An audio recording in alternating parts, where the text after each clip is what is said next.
Қысқаша айтайын, бірінші мені шақырды, себепсізден себепсіз дөрекілік көрсетті, сен тупойсың деді, шашың түсіп қалған.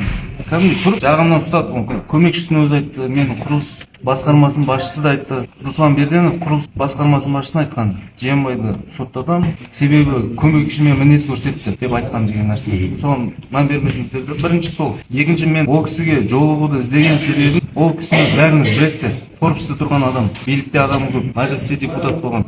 Мен ол кісімен ұрысуымызды тоқтату мақсатында адамдар салып, екінші кездесуге кіруім, жұмыста қалдыруым, мені соттатпаңыз, ешқандай арамызда дұрыс емес, қарым-қатынас болмасын деп кешірім сұрап кетейін деген мақсатта кіргем. Сол кірген кезіндегі болған оқиға сол. Сөйтіп қол алыстық па 1 шілде деп 21 сәуір күні валлахи өзі сол берген қолын ұзып мені шақырды. Мен өзім барған жоқпын, ол мені өзі шақырды. Аллаға шүкір көнеміз ғой. Шымкент қаласы әкімінің орынбасары Руслан Берденовке 21 сәуір күні жасалған қастандық прецедент болды. Қазақстанда мемлекеттік орган аумағында ешқашан шенеуніктерге оқ атылған емес. Соттағы оның пафосты мәлімдемесі бұл оқ маған емес, әрбір мемлекеттік қызметшіге қоғамда сынға ұшырады. Себебі оған қатысты әйелге қырындау, қызметкерлерінің отбасына қоқан-лоққы жасау және жалған іс ұйымдастыру айыптары айтылды. Шабуыл жасаған Ернар Жиенбай әрекетін жеке себептермен түсіндірді.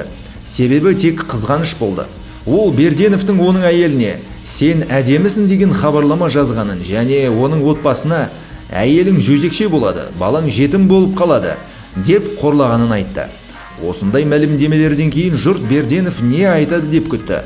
Ақыры 18 тамызда жаралы шенеунік сотқа онлайн қосылды. Алайда оның сөзі айыпталушының сөзін теріске шығармады.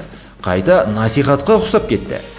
Әйеліңді, балаңның анасын бұл іске араластыру ұят нәрсе, деді ол.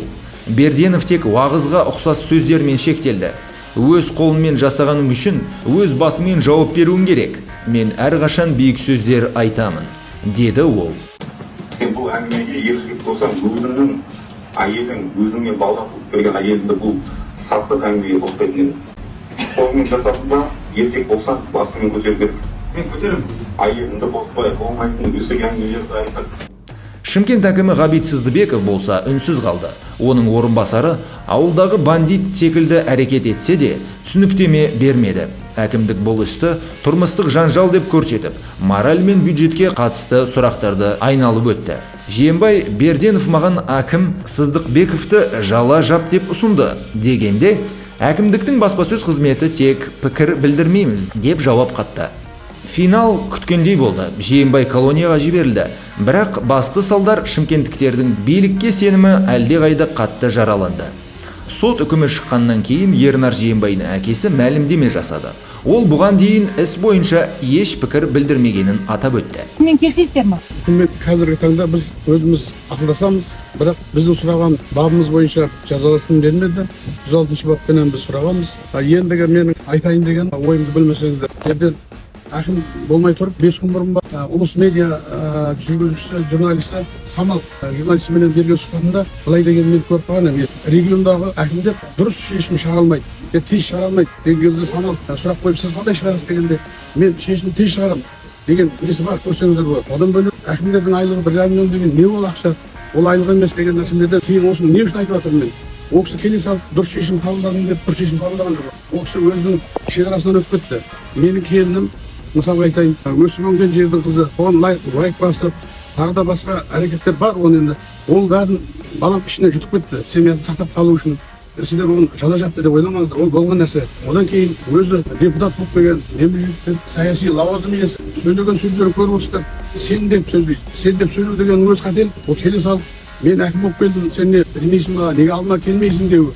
Одан бөлек сен шашың түскен, үстінде не киім деп. Мысалы үшін ол кісі мынау қарапайым халықтарды төмен санап, өзінің жаңағы қаржысына, өзінің өкілеттігіне көңіл бөліп кеткен деп ойлаймын. Ол кісінің ең бірінші қателігі сол өзінің тәкаппарлығынан деп ойлаймын. Ал сіздерге кейінгі сұрақтар туындап жатыр ғой. 3,5 миллиард қаржы жымқырған деген нәрсені айта кетейін. Сіздерге ол жердегі тұрғын үйлердің сыртын крышасын істейтін мекеме жауапкершілігі шектеулі серіктес. Оның ақшасын бәрін төлейтін тұрғын үйдің адамдар кредиттің мойындарына жазылады. Ол жұмыс барысында тұрғын үйлер өздері қарап шығарып, сметасын өздері бірге тастайды дейді. Қай жерін істету керек, қай жерін істетпеу керек, ертең төлейтін солар. Соны алады да ақпарат барлығы тек президенттің жағына қарай бұрып 3,5 миллиард ақша жымқырылды дейді. Оның енді ақ қарасына жетпей небір қаралы фактілер орын алды. Сот процесінде сіздердің қандай келтірген дәлелдемелеріңіз Ескерілмей қалды.